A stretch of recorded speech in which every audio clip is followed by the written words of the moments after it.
Hello, it's me again, obviously. I was going to do a video today about politics, but having done it and halfway through editing it, I realised that actually I really did not care what I was saying. I came across this wonderful news story, which made me so angry I had to make a video about it. And it lists the 10 cruel things that women do to men in sort of in descending order of badness. Number 10, they don't pick up the phone. While men feel good as they manage to take the girl's phone number, the girls often give them a fake number or don't give them a call. Okay, there's several reasons why women might do that.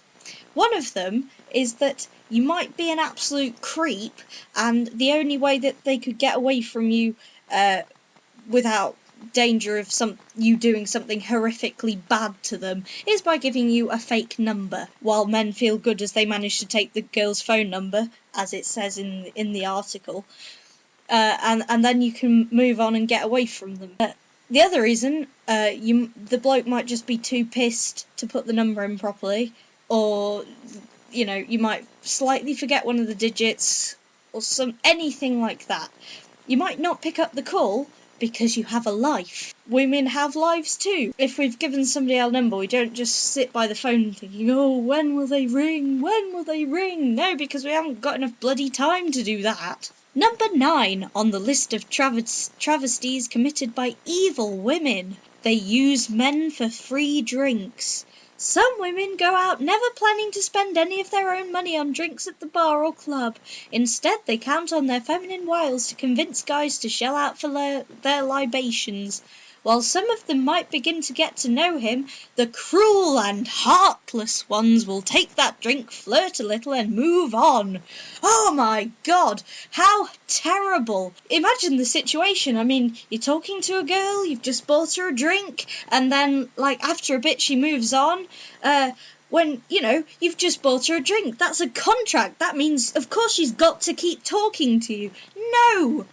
You might start talking to somebody, and in the time it takes for them to buy you a drink and then you to drink it, and then maybe a little more time than that, you realise that they're a weirdo, a creep, unattractive, they smell, or you just get slightly less drunk than you were. You might want to talk to your friends, or you might see somebody more attractive. A drink is not a contract. You don't have to... It's just stupid. You can't call dibs on somebody with a drink. You can't call dibs on somebody anyway. That's stupid. Number 8. They use men as placeholders. If she is a decent person, she'll just get it over with and dump the boy, but if she's cruel, she'll hold on to him for a while until somebody new comes along. These girls don't like to be alone and without a relationship, so instead of putting you out of your misery and ending it, she'll string you along until she meets someone to replace you. Now, does that actually sound like something that would happen, or something that you might think? So, say you're going out with somebody, and you suddenly start suspecting that she's just using you as a placeholder. Maybe she's not, but your paranoia is the reason she eventually leaves you. And also, men and women do this in equal measure. If you have kids, or if you've been with them for a long time, you don't want to just end that relationship. That's not an evil thing, that's a confused thing. 7. They emotionally manipulate men. Men don't like to see women cry, and some cruel women take advantage of the fact and use it to get what they want. A few tears would make men do anything to get it to stop. Now this one makes me pretty angry, because it's a justification for men being horrible to women. Essentially. Firstly, it's almost impossible, unless you are an actor, to make yourself cry. It's like, if you are actually producing tears, that's not something you've chosen to do deliberately, unless you've, really, really tried. If they do that, then yes, that is cruel.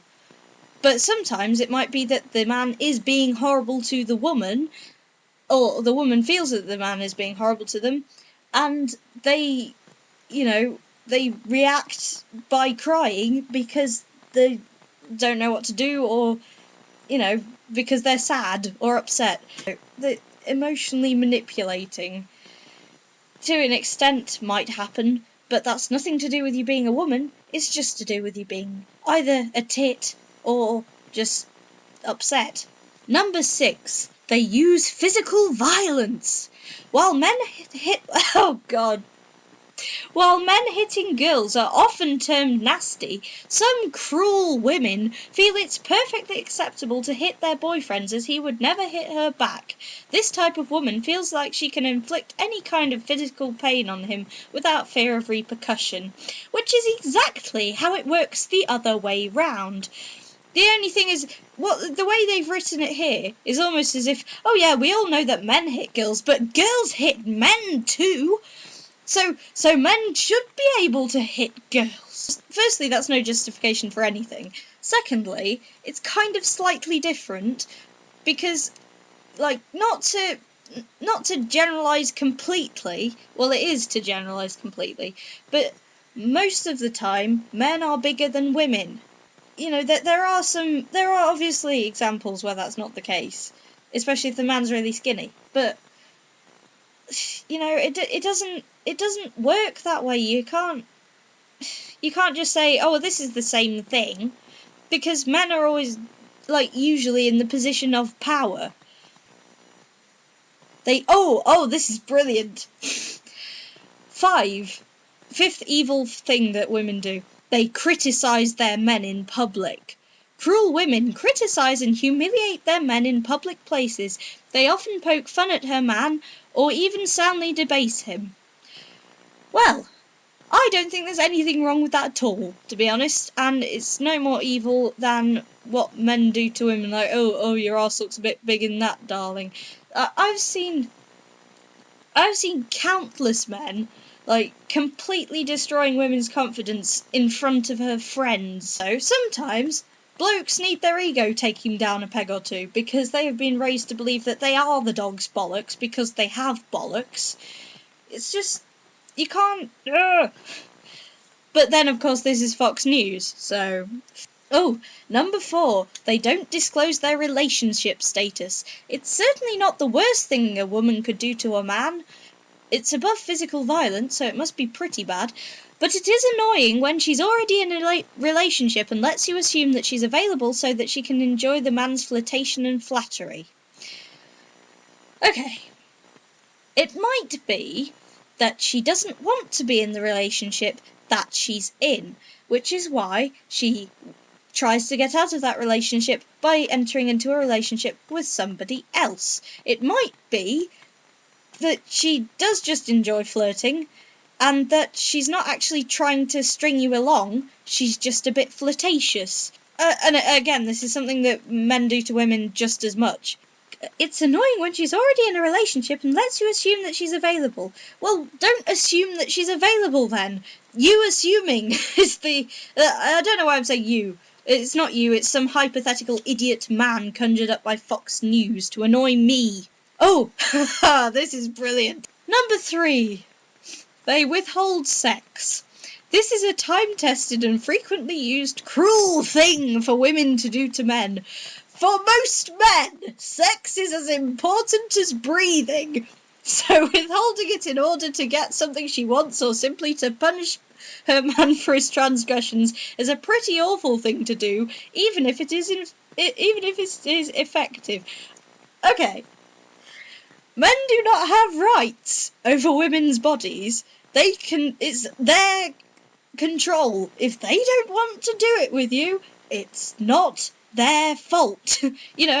Maybe you're doing it wrong, maybe you're taking the wrong approach. Maybe you have done something bad, and she is, as a result, not particularly, wanting to do it with you. If sex is as important as breathing to you, then you must have a problem, Mr. Fox News man, whose name I do not know because it doesn't say. 2. They test their men. You're all ready to go out for a night out with your friends when your girlfriend calls and asks you to change your plans to be with her instead. She doesn't have any particular reason. She just wants to see you. What an evil cow. She knows that you had plans to meet up with the guys, but if you really loved her, you'd come over to her place instead. If her request comes with an if you really loved me, then it's a test. If you choose anything other than immediately rushing to her side, you're going to fail. This kind of testing in a relationship is indeed cruel and petty. Oh my God. So, while being in a relationship with somebody, Mr. Fox Newsman, you expect that, you shouldn't be expected to do anything. That reasons should be given for everything. That, somebody's not just allowed to want to see you. Sometimes the if you really love me might just be because they really do want to see you. And they're trying to convince you to see them whatever. And I just hate this kind of shit. Oh, and of course, the number one worst thing, the absolute epitome of shitness, like the actual worst thing, worse than beating you up, worse than cheating or whatever it was. Oh no, not telling you that she's cheating, and all the other evil things on this list, which are so minuscule I can't even remember them. But the number one worst thing is they flirt to inspire jealousy. Maybe she's feeling underappreciated, maybe you've just had a big fight, or maybe she just enjoys the tortured look on your face. For whatever reason, girls who flirt obviously with other guys in front of their boyfriends are immature and manipulative. As are men who stare at women when they walk past. As are men who flirt with other women at do's and stuff. This is just ridiculous. The only solution to all of this evilness is to avoid women altogether, or not be a man. So actually, Fox News has done something which it probably didn't set out to do, or probably would never set out to do, but it has actually produced here a very, very convincing argument for homosexuality. So there is a silver lining to every cloud. Anyway, I think I've taken up enough of your time with my random shouting, so goodbye!